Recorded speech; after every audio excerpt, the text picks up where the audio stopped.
The social sector is something that has been taken for granted in Nigeria. We have a lot of people operating in that sector, yet we are all working in different tangents. It's very unfortunate because we have a tool that can truly solve a lot of social problems. This series we are about to start today is to begin a conversation amongst people that are operating in that field so that we can together map out a roadmap that hopefully will help not just we, the participants in that sector, but the nation at large. And it's on that note that I'd like to welcome you most sincerely. The first panel, may you please come and just take your seats. The topic for this session is looking at the contributions of the social sector to national development. But I would like to ask Andy, what is the social sector really? Okay, the social sector is what we consider the third sector. You have the public sector, the private sector, and then the social sector, or some people call it the non-profit sector, NGOs, non-governmental organizations, and they're definitely a critical sector in every economy. I think that the Nigerian social sector is actually really important for national development and has played a very important role. And so when we think about it, it's a significant sector, but it's still very underdeveloped and relatively unsophisticated, and still a very small sector. So it needs to be a larger sector. Other parts of the world, governments focus on policy and non-profits deliver the service, that subsidized service, and the government funds them. But in our country, we have the reverse, where the government tries to compete with non-profits, and that's why many of the non-profits are operating at a much smaller scale than they should be. And the private sector also now tries to fill in the gap as opposed to saying, let's partner with non-profits. So there's a lot that we can do to ensure that there are more partnerships and more synergies across the board.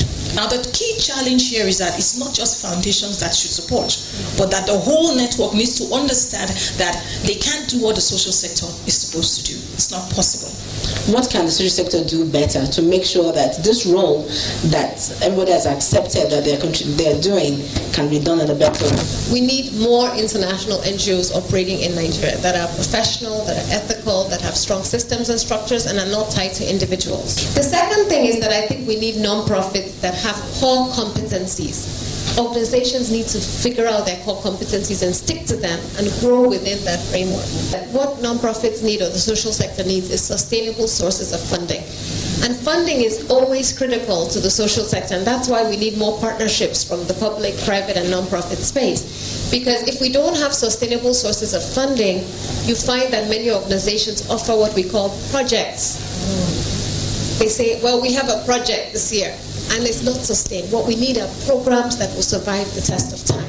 I think it's also important to have that understanding in government, and then probably also a framework for collaboration of our assessment to really see those who have the capacity and those that you can work with on an ongoing basis. We are talking now about those in the sector who already have a passion but don't know how to take their passion to the next level. So these are the people we're talking about. If you are an entrepreneur, then you must see yourself as such. If your NGO should outlive you, then it should have a structure, it should have plan for succession, it should have what it needs to have.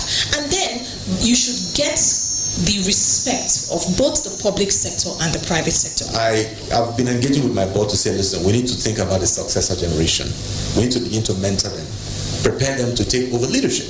Because if we're telling government or political parties to entrench eternal democracy, we must figure a way to create a succession program even within our own groups. If you have a contribution, you're welcome to stand up and contribute to. If you are building the next generation, now, and you just go there one-off to do that with them, then what happens to the teachers who actually stays with them every day, and we actually imbibe these cultures? In terms of LEAPS programs, what I mentioned is that our LEC program actually trains teachers. They then in turn train their students. My question is, if these so-called leaders who will come up next, what if they don't do what they promise? What would you put in place? Just like the way you're saying, mention evaluation, but I want to go a step further. Is there any way to vote them out of power? Is there anything we can do to change the citizen with the perception or the concept of our citizens? Yes, punitive measures for erring leaders. Again, for me, it comes down to leadership and followership as shared responsibility. You must understand that you have a responsibility to yourself and to our country.